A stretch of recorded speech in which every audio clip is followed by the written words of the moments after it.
할렐루야.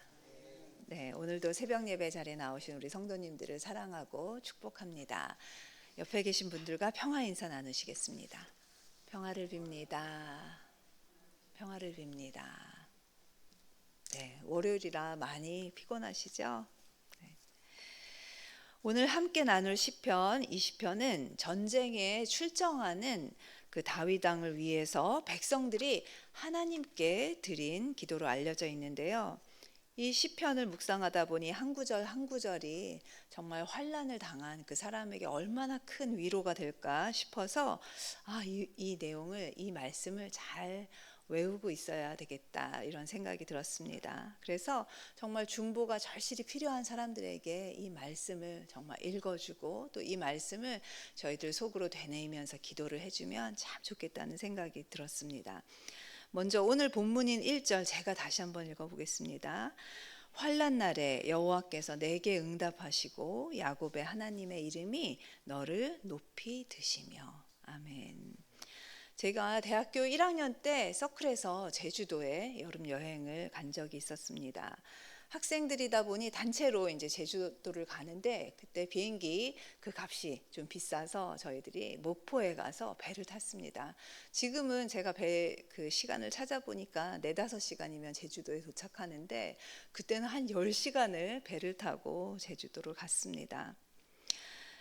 친구들과 게임도 하고 이야기도 밤새 나누고 또 갑판 위에서 하얗게 부서지는 파도를 보면서 와, 바다가 너무 아름답다. 그래서 그때 아마 멀미했던 것도 했을 텐데 아마 그런 생각은 잘 나지 않고 아름다웠던 바다에 대한 기억이 저에게 있습니다.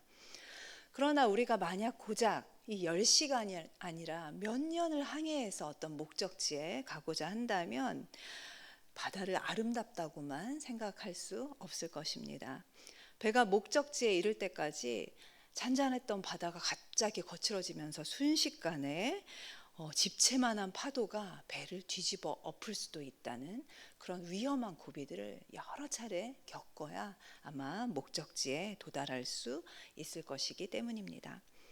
인생을 항해에 비유하는 이유가 바로 이 때문입니다. 오늘 하루 바다가 잔잔했다고 해서 내일 잔잔하리라는 보장이 없습니다. 또 오늘 아주 무서운 폭풍우를 만났다고 해서 내일도 모레도 그렇게 계속 폭풍우가 끝나지 않으리란 법도 없습니다. 그래서 우리는 인생이라는 긴 항해를 할 때 너무 안심하지도 말고 너무 두려워하지도 말아야 합니다. 하지만 두려워하지 않기 위해서는 어떻게 해야 할까요? 우리가 어찌할 수 없는 상황이 있음을 인정하고 우리의 부모처럼 우리에게 무조건적인 사랑을 베풀어 주실 절대자에게 기도하는 가난한 심령이 되어야 합니다. 그런데 그런 절대자가 있을까요? 그리스 로마 신들은 정말 인간보다도 더 질투하고 화내고 인간을 못살게 구는 신들이었습니다. 하지만 우리가 믿는 하나님은 어떤 하나님이십니까? 하나밖에 없는 그 아들을 정말 이 땅에 보내셔서 우리의 죄를 위해서 십자가에서 못 박게 하신 그런 사랑의 하나님이셨습니다. 오늘 본문에서 이스라엘의 백성들도 지금 그런 가난한 심령이 되어서 자신들의 운명을 좌우할 그 다윗 왕을 위해서 기도를 드리고 있습니다. 그들은 하나님께서 다윗의 기도에 응답해 주시기를 간절히 기도하고 있는데요. 우리는 이미 성경에서 다윗의 일생을 보면서 하나님께서 얼마나 그 다윗을 위험에서 구해 주시고 환난 날에 그의 기도에 응답해 주셨는지를 알 수 있습니다. 그렇다면 환난 날에도 담대하게 두려워하지 않고 있었던 그 다윗은 어떤 사람이었을까요? 성경에는 많은 믿음의 사람들이 등장하지만 그 중에서도 다윗은 매우 특별한 사람이었습니다. 그는 그저 많은 왕 중에 한 왕이 아니라 하나님과 깊은 관계를 가졌던 그런 신앙의 대표적인 인물이었습니다.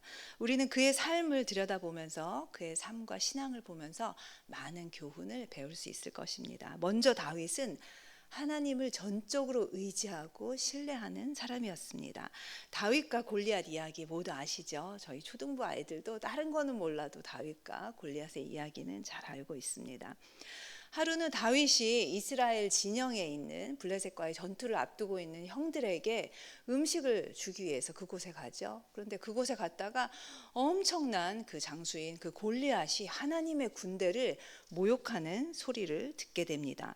그런데 더 놀라운 것은 그런 모욕을, 하나님을 모욕하고 있는데도 이스라엘 군대가 꼼짝도 하지 않는다는 것이었습니다.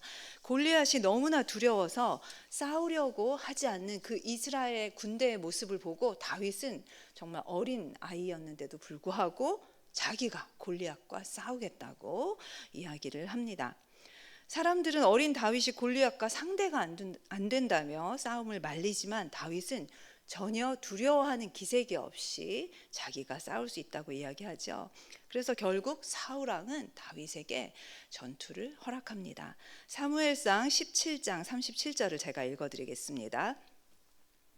또 다윗이 이르되 여호와께서 나를 사자의 발톱과 곰의 발톱에서 건져내셨은즉 나를 이 블레셋 사람의 손에서도 건져내시리이다.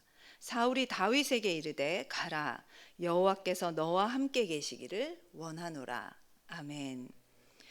다윗이 이렇게 담대할 수 있었던 것은 자기의 힘과 능력이 뛰어나서가 아니었습니다. 자신의 삶 속에서 늘 자신을 보호해 주셨던 하나님을 경험했기 때문에 이렇게 담대할 수 있었습니다. 결국 어떻게 됐죠? 다윗은 아주 매끄러운 돌 5개, 그 물맷돌 5개를 가지고 골리앗과 싸워서 골리앗을 쓰러뜨렸습니다. 골리앗과 싸우러 나가는 그 길에 다윗이 정말 담대하였지만 마음속으로는 얼마나 간절하게 기도했을까요? 하나님 도와주세요. 하나님 도와주세요.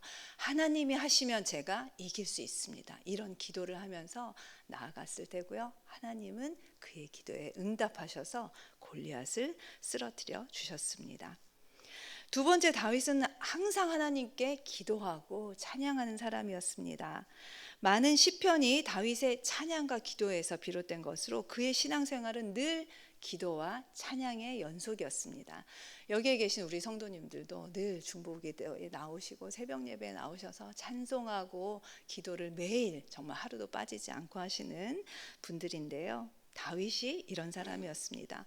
그는 기쁠 때 소리 높여 찬양하고 슬플 때, 힘들 때, 고난 중에 있을 때 하나님께 간구하였던 사람이었습니다.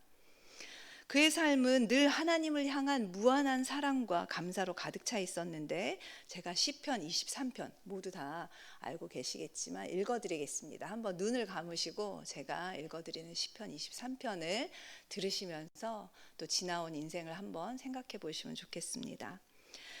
여호와는 나의 목자시니 내게 부족함이 없으리로다. 그가 나를 푸른 풀밭에 누이시며 쉴 만한 물가로 인도하시는도다. 내 영혼을 소생시키시고 자기 이름을 위하여 의의 길로 인도하시는도다. 내가 사망의 음침한 골짜기로 다닐지라도 해를 두려워하지 않을 것은 주께서 나와 함께 하심이라. 주의 지팡이와 막대기가 나를 안위하시나이다. 주께서 내 원수의 목전에서 내게 상을 차려주시고 기름을 내 머리에 부으셨으니 내 잔이 넘치나이다. 내 평생의 선하심과 인자하심이 반드시 나를 따르리니 내가 여호와의 집에 영원히 살리로다. 아멘. 이 시편의 고백이 여기 계신 우리 성도님들의 고백이 되기를 소망합니다. 세 번째, 다윗은 자신의 잘못을 깨달았을 때 회개하는 사람이었습니다. 나단 선지자가 하나님의 보내심을 받아서 다윗 앞에 나와서 한 이야기를 들려주는데요. 어떤 이야기였죠? 어떤 성에 부자와 가난한 사람이 살았습니다. 부자는 소와 양을 많이 가지고 있었습니다. 그리고 가난한 사람에게는 아주 어린 암양 한 마리밖에 없었습니다.